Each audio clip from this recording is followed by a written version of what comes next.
अस्सलामुअलैकुम वरहमतुल्लाहि वबरकातुहू।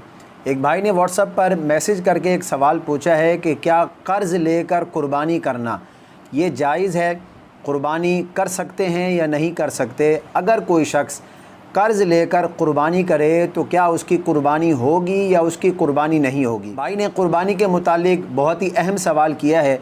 आइए हम जानते हैं कि क़र्ज़ लेकर कुर्बानी करना ये जायज़ है या जायज़ नहीं। पहले आप तमाम नाज़रीन से गुजारिश है कि अगर आपने अभी तक हमारे YouTube चैनल को सब्सक्राइब नहीं किया तो जल्दी से सब्सक्राइब फरमा दें और बेल आइकन को भी ज़रूर प्रेस कर दें ताकि हमारी हर वीडियो का नोटिफिकेशन आपको बर वक्त मिल सके। क़र्ज़ लेकर कुर्बानी करना ये जायज़ है या जायज़ नहीं है, कुर्बानी होगी या कुर्बानी नहीं होगी।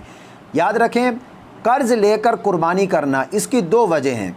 सबसे पहली वजह तो ये है कि एक शख्स साहिब निसाब है, निसाब का मालिक है, यानी उसके पास सोना भी मौजूद है, उसके पास चांदी भी मौजूद है जो निसाब को पहुंचती है, घर में कोई एक्स्ट्रा सामान भी मौजूद है जो हाजत असलिया के अलावा है जिसकी कीमत निसाब के बराबर है। अब इस सूरत में कुर्बानी तो उस पर वाजिब है, लेकिन उसके पास नकदी कैश नहीं है कि जिसके साथ वो जानवर ख़रीद कर कुर्बानी करे। ऐसे शख्स के बारे में हुक्म ये है कि वो उधार लेगा, किसी से कर्ज़ लेगा और कुर्बानी का जानवर ख़रीद कर कुर्बानी करेगा, उस पर कुर्बानी करना वाजिब है।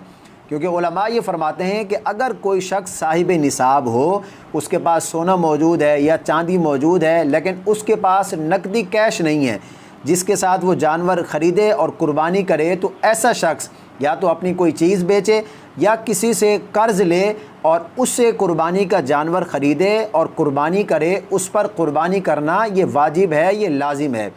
दूसरी सूरत ये है कि एक शख्स पर कुर्बानी वाजिब नहीं है, वो साहिब निसाब नहीं है, लेकिन वो शख्स अल्लाह की रज़ा के लिए, अल्लाह की खुशनुदी हासिल करने के लिए किसी से कर्ज़ लेकर कुर्बानी करना चाहता है, तो ऐसा शख्स भी कर्ज़ लेकर कुर्बानी कर सकता है। उसकी कुर्बानी बिल्कुल जायज़ और दुरुस्त होगी, बशर्ते कि वो कर्ज़ बाद में फिर आसानी के साथ वो अदा कर सके। उस कर्ज़ की वजह से वो किसी परेशानी के अंदर मुब्तला ना हो जाए, किसी मुसीबत में मुब्तला ना हो जाए। आसानी के साथ अगर वो बाद में कर्ज़ की अदायगी कर पाएगा तो ऐसा शख्स भी जिस पर कुर्बानी वाजिब नहीं है, ऐसा शख्स भी अगर कर्ज़ लेकर कुर्बानी करता है तो उसकी कुर्बानी बिल्कुल दुरुस्त होगी। अल्लाह के रास्ते में जितना भी खर्च किया जाए ये कम है।